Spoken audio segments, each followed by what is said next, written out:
To understand the history of Resident Evil, we have to go back before 1996 to the late 1980s. At this time, horror in video games was still an unexplored frontier. Games were fast, colorful, and arcade-driven. They were designed to entertain, not to terrify. But in 1989, Capcom took a bold risk on the Famicom, the Japanese version of the Nintendo Entertainment System. The game was called Sweet Home, based on a Japanese horror film of the same name. It was not only an early attempt at interactive horror, but the true blueprint for what would later become Resident Evil. In Sweet Home, players explored a haunted mansion, searching for clues and surviving against supernatural threats. It featured inventory management, limited resources, locked doors that required specific items, and a constant tension between survival and death. Sound familiar? These mechanics would become the DNA of Resident Evil years later. But there was another influence lurking in the shadows, a game from France called Alone in the Dark. Released in 1992, it was one of the first 3D survival horror experiences.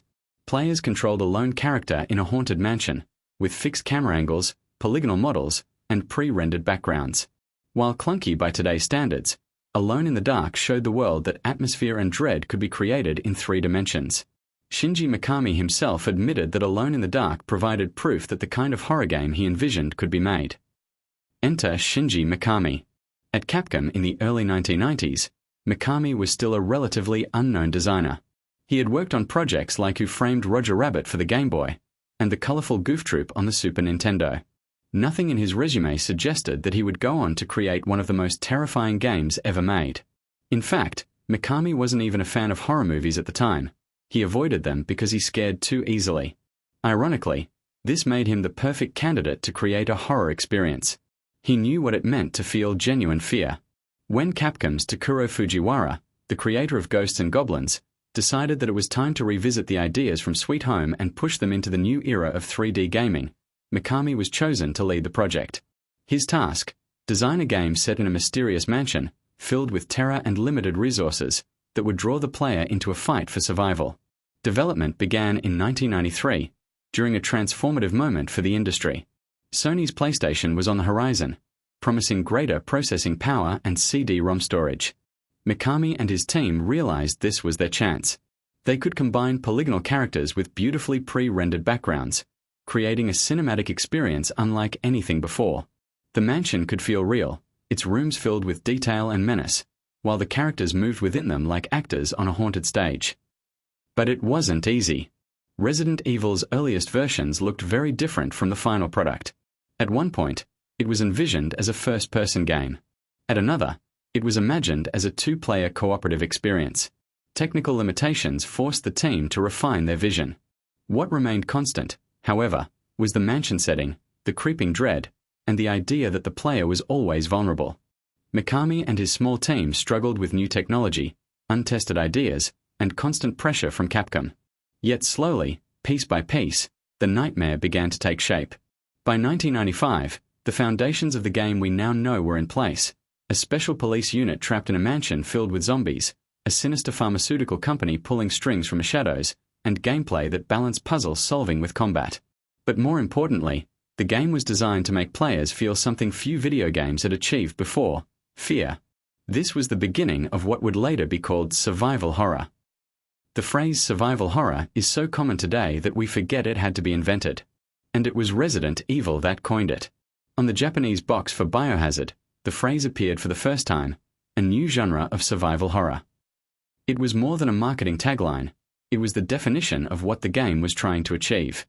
Unlike most action games of the era, where players felt powerful and unstoppable, Resident Evil stripped away that sense of control. Instead of being the hunter, you were the hunted. Every step inside the Spencer Mansion was a reminder of how fragile you were. Much of this came down to design choices. The most iconic, of course, were the fixed camera angles. In Resident Evil, you never had full control of your viewpoint. The camera perched in the corner of a hallway, or over the shoulder in a dimly lit room. You never quite saw what was ahead. Sometimes you only heard it: the sound of slow footsteps, or a groan echoing from somewhere unseen. Players were constantly off balance, never able to predict what was around the next corner. It wasn't a limitation. It was deliberate tension, crafted out of perspective. Then there were the controls. what became known, sometimes mockingly, as tank controls. To move forward, you pressed up. To turn, you rotated left or right. It was clunky, but it also forced players to commit to their movements. Panic was part of the design. If a zombie lunged at you, you couldn't just sidestep easily.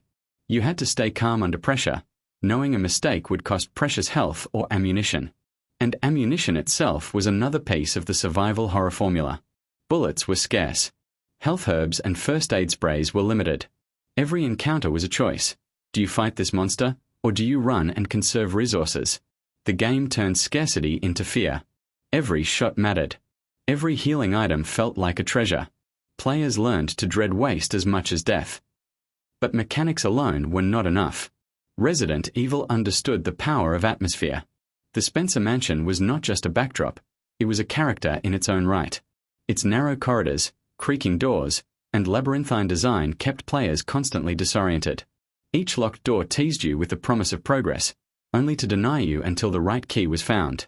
Every room told a story, a blood-stained corridor, a grand dining hall, a library filled with secrets. The mansion felt alive, shifting and breathing with menace. And then there was the sound design. Players remember the door loading screens, those ominous moments when the game would cut to a black background and show a door slowly creaking open. It was more than a loading trick, it was psychological torture. What waited on the other side? Safety or death? Each transition heightened the dread. The soundtrack itself was equally unnerving. Ambient tones, discordant piano notes, sudden bursts of tension when enemies appeared. Resident Evil didn't rely on constant music. Silence was its greatest weapon. It forced you to listen to the distant moans, the growl of unseen creatures, and your own heartbeat echoing in your chest. Of course, we cannot forget the now infamous introduction. Resident Evil's opening cinematic was unlike anything seen before in a mainstream video game. Shot with live actors, it resembled a low-budget horror movie. Grainy footage of a helicopter crash. Dogs chasing the SDRS team through the woods. Chris Redfield, Jill Valentine, Albert Wesker, Barry Burton, all introduced with freeze frames and dramatic music. By modern standards, it looks laughable. But in 1996, it was shocking. It was bloody, violent, and unapologetically grim. And then came the voice acting.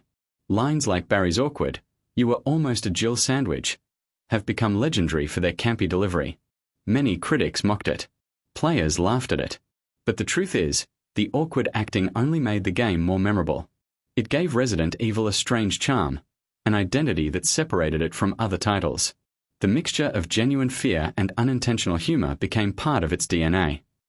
By combining these elements, restricted perspective, clunky controls, scarce resources, haunting atmosphere, and unforgettable presentation, Resident Evil created something entirely new. It was not just an action game with horror themes. It was an experience built on tension, vulnerability, and the constant reminder that survival was never guaranteed. You were always one mistake away from death. With Resident Evil, Capcom had not just made a horror game. They had invented a genre. And in doing so, they changed video games forever. At its core, Resident Evil was more than mechanics and atmosphere. It was a story, a tale of mystery, betrayal, and survival, told within the walls of an isolated mansion. The year is 1998. In the outskirts of Raccoon City, strange and grisly murders are taking place. Victims are found torn apart, as if mauled by wild animals. Reports of strange creatures lurking in the Arklay Mountains begin to spread fear among the citizens. In response, the Raccoon Police Department dispatches its elite unit, the Special Tactics and Rescue Service, better known as SDRS. The first team sent in, Bravo Team, vanishes without a trace. And so, Alpha Team is deployed to search for them. The squad is led by the calm and mysterious Captain Albert Wesker, joined by sharpshooter Chris Redfield, resourceful Jill Valentine, loyal Barry Burton, and pilot Brad Vickers. Their mission begins in chaos. In the forest, they are attacked by monstrous dogs, grotesque, snarling creatures known later as Cerberus. In desperation, the surviving members flee into the nearest shelter they can find, a vast and foreboding mansion. At first glance, the mansion appears abandoned. Dusty halls, antique furniture, and eerie silence greet the team. But soon, the truth becomes clear. This is no ordinary home. It is a labyrinth of secrets, filled with hidden laboratories, grotesque experiments, and a nightmare that will test the limits of human survival. Players could choose between two campaigns, Chris Redfield or Jill Valentine. Each offered different challenges. Chris, stronger and more resilient, could endure more punishment, but carried fewer items. Jill, on the other hand, had more inventory space and access to Barry Burton's timely assistance. This dual character system gave the game replay value and allowed players to see the story unfold from different perspectives. As they explored the mansion, players encountered the first true enemy, the zombie. That slow, shuffling figure, pale, rotting, and hungry, would become one of gaming's most iconic monsters. The first time players saw it, devouring the remains of Bravo team's Kenneth Sullivan in a dimly lit corridor, it became an image burned into memory. Turning its head toward the player, blood dripping from its mouth, it was a moment of pure terror. And the mansion held more than just zombies.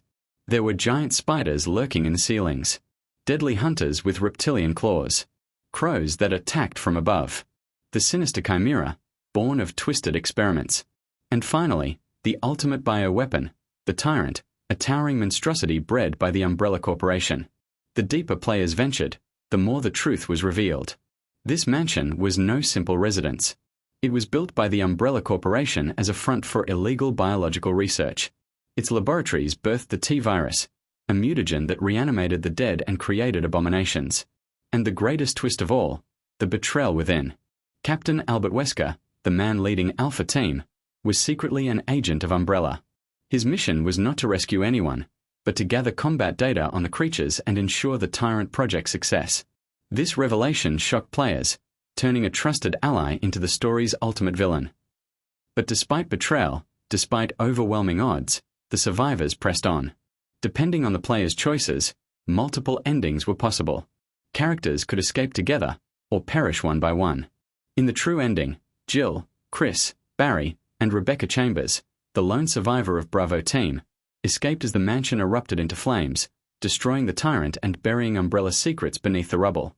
It was a conclusion both satisfying and terrifying, because players knew this was not the end. Umbrella was still out there, its experiments continuing in the shadows. Resident Evil's story was simple, but effective. It combined classic horror tropes, the haunted house, the mad scientist, the monsters in the dark, with the interactive power of video games. And by placing the player in control, it turned a gothic horror tale into a personal struggle for survival. Every victory felt earned. Every narrow escape was unforgettable. The mansion may have been just a collection of polygons and textures, but to millions of players, it became a real place. A place of dread, suspense, and discovery. The Spencer Mansion was no longer just a setting. It was the heart of Resident Evil's identity. And in its halls, survival horror had found its stage. By early 1996, after 3 years of development, Capcom was ready to unleash its creation. In Japan, the game was titled Biohazard. But when it came time to release it in the United States, Capcom ran into a problem. The name Biohazard was already trademarked, tied to both a band and a piece of software. A new title had to be chosen. The responsibility fell to Capcom's US branch. After a company-wide contest, the winning name was born, Resident Evil. It was simple, evocative, and perfectly suited to a game set in a mansion filled with horrors. Resident Evil launched on the PlayStation in March 1996 in Japan, and 1 month later in North America. Players had never seen anything quite like it. The box art alone, featuring a frantic soldier surrounded by monstrous creatures, hinted at the terror inside. And from the very first moment, that eerie live-action intro, the sound of howling dogs, the creaking of a heavy door, it gripped players with a sense of dread that most games had never attempted. Reviews were quick to acknowledge what Capcom had achieved. Critics praised the graphics, the atmosphere, and the sheer intensity of the experience. GameFan magazine called it one of the scariest games of all time. EGM hailed it as groundbreaking. In Japan, Famitsu awarded it an impressive score, recognizing its innovation. Sales skyrocketed. Resident Evil became one of the PlayStation's defining titles, moving over 2 million copies worldwide within its first year. For Capcom, it was a triumph. But the game was not without its quirks, and these quirks became just as famous as its scares. The English voice acting, recorded on a tight budget, was widely ridiculed. Lines like Barry Burton's "You were almost a Jill sandwich," and Wesker's flat delivery made the game feel both chilling and unintentionally hilarious. The stilted dialogue became legendary, quoted by fans for decades. Critics at the time mocked the acting, calling it amateurish. But what could have been a flaw became part of the game's charm. Resident Evil was camp and terror, side by side. And players loved it all the more for that strange combination. Censorship also played a role in its reception. The original Japanese release featured a bloodier, more violent opening sequence, showing close-ups of Gore and Chris Redfield smoking a cigarette. When localized for the US market, many of these elements were trimmed or removed. Even so, the game's violence pushed boundaries. Parents and politicians expressed concern over its disturbing imagery. But for the gaming audience of the 1990s, this only fueled the game's reputation. Resident Evil was dangerous, forbidden, the kind of game you played with the lights off and the volume high. Its success was not just financial, it was cultural. Suddenly, horror was a viable genre in gaming. The PlayStation, still fighting to establish itself against Nintendo and Sega, now had a killer app that appealed to older players seeking thrills. Word of mouth spread quickly. Friends gathered to play together, passing the controller around, screaming as zombies lunged from the shadows. Resident Evil became a shared experience, a rite of passage for a generation of gamers. Its imagery appeared in magazines, television ads, and eventually, other media. Horror had found a new home in interactive entertainment, and it was here to stay. But perhaps the most telling sign of Resident Evil's impact was the hunger for more. Fans demanded sequels, spin-offs, and deeper exploration of its universe. Capcom recognized they had struck gold. Within months, plans for Resident Evil 2 were underway. The company knew it had created not just a hit game, but a franchise with limitless potential. In the space of a single release, Resident Evil had gone from an experimental project led by a young Shinji Mikami to a phenomenon that would shape the future of Capcom, the PlayStation, and survival horror itself. By the late 1990s, the gaming landscape had been forever changed. Resident Evil was no longer just a single game, it was the spark that lit an entire genre. For the first time, players had experienced fear as a form of entertainment that was interactive, immediate, and deeply personal. And from that moment, there was no turning back. Capcom had created more than a bestseller. They had created a blueprint, and the industry took notice. The first ripple effect was the explosion of survival horror itself. Developers across the world saw Resident Evil's success and began experimenting with their own approaches to fear. Konami released Silent Hill in 1999, taking inspiration from Resident Evil's design but infusing it with psychological terror, disturbing imagery, and a fog-shrouded town that felt just as iconic as the Spencer Mansion. Tecmo would follow with Fatal Frame, a game that replaced guns with a camera, but kept the same sense of vulnerability and dread. Even Capcom itself would revisit the formula with Dino Crisis, essentially Resident Evil with dinosaurs instead of zombies. The influence was everywhere. Without Resident Evil, it is hard to imagine survival horror becoming a mainstream genre. What had once been a niche idea was suddenly one of gaming's most exciting frontiers. But Resident Evil's legacy went far beyond the mechanics. It redefined how video games could tell stories. Its use of cinematic camera angles, cutscenes, and live-action introductions foreshadowed a future where games would strive for more dramatic, film-like presentation. At a time when most games still relied on text boxes and cartoonish sprites, Resident Evil delivered something closer to a horror movie that you could play. That blending of cinema and interactivity would influence countless developers in the decades to come. The game also introduced characters who would become household names. Chris Redfield, Jill Valentine, Albert Wesker. Their stories began in that mansion, but they would continue across sequels, remakes, novels, and films. Resident Evil gave gaming not just mechanics and scares, but enduring icons of pop culture. To this day, fans debate who is the definitive STRS member, or which villain stands as the series' greatest. The seeds of that legacy were planted in 1996. And of course, we cannot forget the zombies. While the living dead had long been staples of film, Resident Evil brought them roaring into interactive media. Its shambling corpses redefined how enemies could behave in games. Slow, relentless, terrifying in groups, zombies became more than cannon fodder, they were embodiments of dread. Entire waves of zombie games, from Dead Rising to Left 4 Dead to The Last of Us, owe their existence to Resident Evil's reanimation of the genre. Beyond the games themselves, Resident Evil created a cultural ripple. By the early 2000s, the franchise had expanded into films, novels, comics, and merchandise. While opinions on the live-action movies vary, there is no denying their reach. Resident Evil became one of the most recognizable names in entertainment. What had started as an experiment in survival horror was now a global brand. And perhaps most importantly, Resident Evil proved that horror could sell. It showed publishers and studios that audiences craved fear, tension, and atmosphere. It proved that video games could deliver emotional experiences beyond power fantasies. They could make you sweat, make you scream, and make you question whether to open that next door. But among all these influences, the greatest legacy of Resident Evil the 1st of May simply be this: it created memories. Memories of sitting in the dark with friends, daring each other to go down the next hallway. Memories of that first zombie turning its head, or the sound of glass shattering as dogs leapt through a window. Memories of fighting to conserve the last few bullets, your hands trembling on the controller. Those moments became part of gaming history, the kind of shared experiences that defined a generation of players. Resident Evil was not just a game you played. It was a game you survived. As the credits rolled in 1996, few could have predicted just how massive the franchise would become. But one thing was already clear: Capcom had struck gold. Resident Evil was more than a success. It was a revolution. And its legacy was only beginning to unfold. The story of Resident Evil 1 does not end in 1996. Like the mansion itself, the game has been revisited many times, each return uncovering new layers of fear. Its remakes and re-releases would ensure that the nightmare lived on across generations. The first major revision came just 1 year after the original launch, Resident Evil, Director's Cut, released in 1997. Capcom had promised it as a replacement for players disappointed by the delay of Resident Evil 2.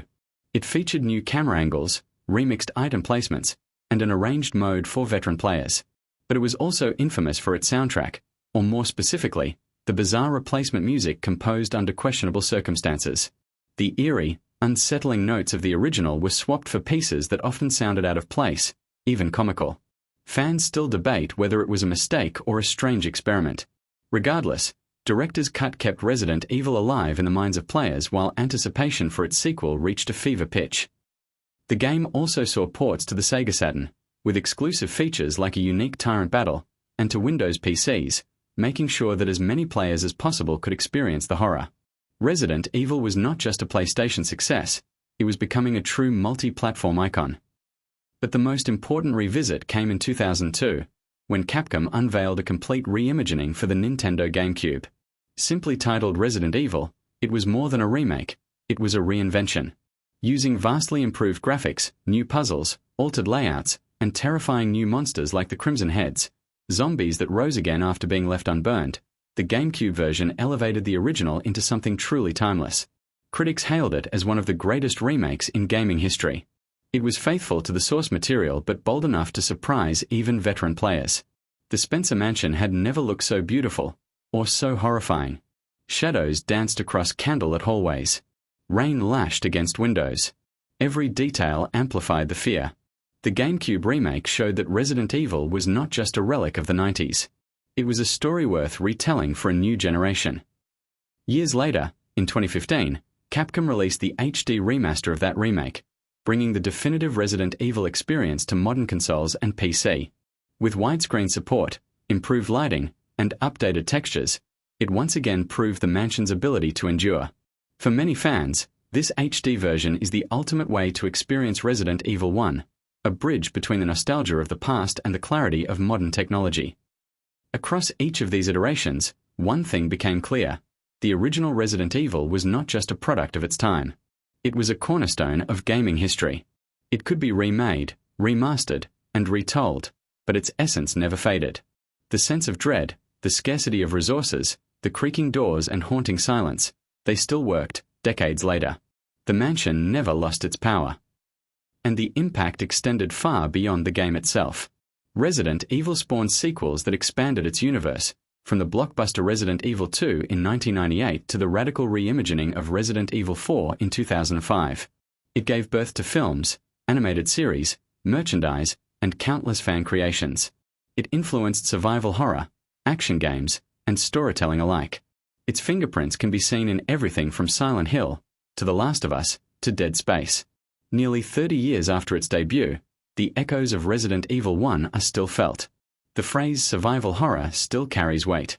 The mansion is still whispered about in gaming circles. And the legacy of that first zombie turning its head remains one of the most iconic moments in all of interactive media. Microphone #outro.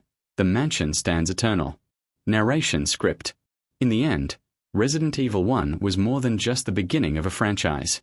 It was the beginning of an idea, that fear could be interactive, that survival could be a mechanic, and that horror could thrive in video games just as powerfully as it did in film or literature. It gave us unforgettable characters, unforgettable scares, and a mansion that still haunts our dreams. It taught us to conserve every bullet, to listen closely to the sound of footsteps, and to hesitate before opening a door. It reminded us that in the darkest of hallways, courage is not the absence of fear, but the decision to keep moving forward despite it. Today, Resident Evil stands as one of gaming's most enduring legacies. Its sequels and remakes may change the formula, but the foundation remains: the mansion, the virus, the struggle to survive. Every horror game that came after owes something to the path it carved in 1996. Nearly 3 decades later, the lights in the Spencer Mansion have long since gone out. But in the memories of players, in the echoes of its creaking doors and haunting silence, it lives on. Resident Evil is not just a game. It is a story etched into the history of gaming, a nightmare we keep returning to, again and again. And like the creatures born from its twisted experiments, Resident Evil will never die.